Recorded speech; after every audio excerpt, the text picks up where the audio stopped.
Perkenalkan, nama saya Paulus Febrianto dengan NIM 24123322. Perkenalkan, nama saya Keke Ahmad Fariza dengan NIM 24 12 32 89.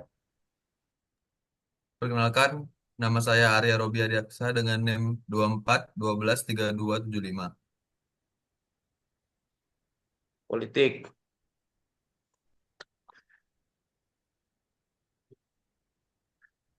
Nah, Bagaimana kebijakan tarif impor atau ekspor yang dikeluarkan oleh Amerika Serikat dapat memengaruhi stabilitas politik di Indonesia? Langkah apa yang dapat diambil pemerintah Indonesia untuk menjaga hubungan diplomatik dan perdagangan yang baik dengan Amerika Serikat dan negara lainnya? Kebijakan tarif dari Amerika Serikat, misalnya menaikkan tarif untuk baja atau produk teknologi, bisa berdampak ke Indonesia. Misalnya, produk kita jadi lebih mahal di pasar Amerika Serikat, sehingga ekspor menurun. Ini bisa memicu tekanan dalam negeri dan berisiko mengganggu stabilitas politik jika banyak pekerja terdampak. Apa solusinya? Yaitu Indonesia perlu aktif dalam diplomasi ekonomi melalui ASEAN dan G20, diversifikasi mitra dagang, dan menjalin perjanjian perdagangan bilateral yang saling menguntungkan. 2. Ekonomi. Analisis dampak kebijakan tarif tersebut terhadap perekonomian di Indonesia. Strategi apa yang dapat diterapkan Indonesia untuk mencapai pertumbuhan ekonomi 8% dan menjadi negara maju, mengingat kebijakan tarif yang berpotensi merugikan? Ekonomi. Kebijakan tarif Amerika Serikat bisa memperlambat pertumbuhan ekonomi Indonesia. Misalnya industri tekstil, elektronik, dan sawit yang tergantung ekspor ke AS akan terdampak. Tapi kita punya peluang untuk tumbuh 8% dan jadi negara maju. Indonesia bisa, yaitu satu, mendorong hilirisasi industri, contohnya nikel mentah ke baterai mobil listrik. Dua, memperkuat ekonomi digital dan UMKM ekspor. Tiga, dan meningkatkan daya tarik investasi asing dengan intensif yang jelas.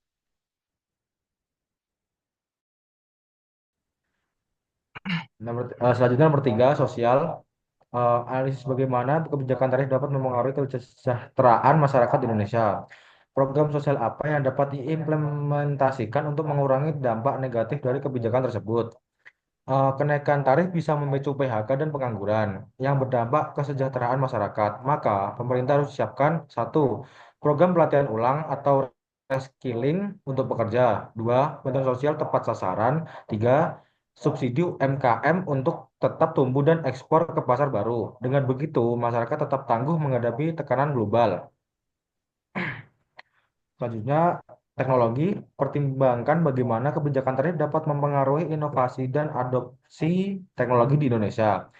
Langkah apa yang dapat dilakukan untuk mendorong pengembangan teknologi lokal agar mampu bersaing di pasar global?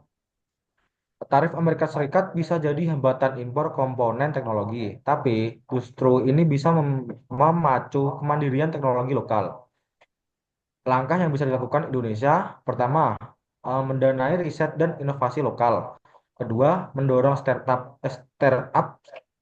teknologi berbasis AI, energi terbarukan, dan agritech. Membentuk kemitraan antara kampus, pemerintah, dan industri. Contohnya, startup Eviseri yang sukses ekspor dengan teknologi buatan sendiri. Lingkungan. Analisis dampak lingkungan dari kebijakan tarif yang diterapkan oleh Amerika Serikat. Amerika Serikat mulai menerapkan kebijakan carbon border adjustment, yaitu tarif untuk produk dengan jejak karbon tinggi. Indonesia perlu bersiap dengan satu, transisi energi dari batu bara ke EBT. Dua, sertifikasi hijau untuk produk ekspor. Yang ketiga, dan integrasi kebijakan berkelanjutan dalam semua sektor ekonomi. Contoh nyatanya menggunakan biofuel B35 dan target 23% energi terbarukan pada 2025.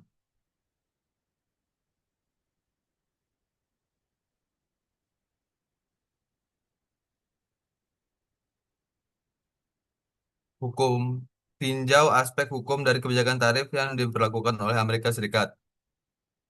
Kebijakan tarif Amerika Serikat bisa saja diskriminatif. Di sinilah pentingnya mekanisme hukum internasional seperti WTO. Langkah hukum yang bisa diambil Indonesia yaitu mengajukan gugatan tarif tidak adil ke WTO. Yang kedua, menggunakan forum ASEAN dan G20 untuk lobby. Yang ketiga, memperkuat posisi hukum lewat perjanjian internasional. Contohnya, Indonesia pernah menggugat Amerika Serikat soal biodiesel dan menang.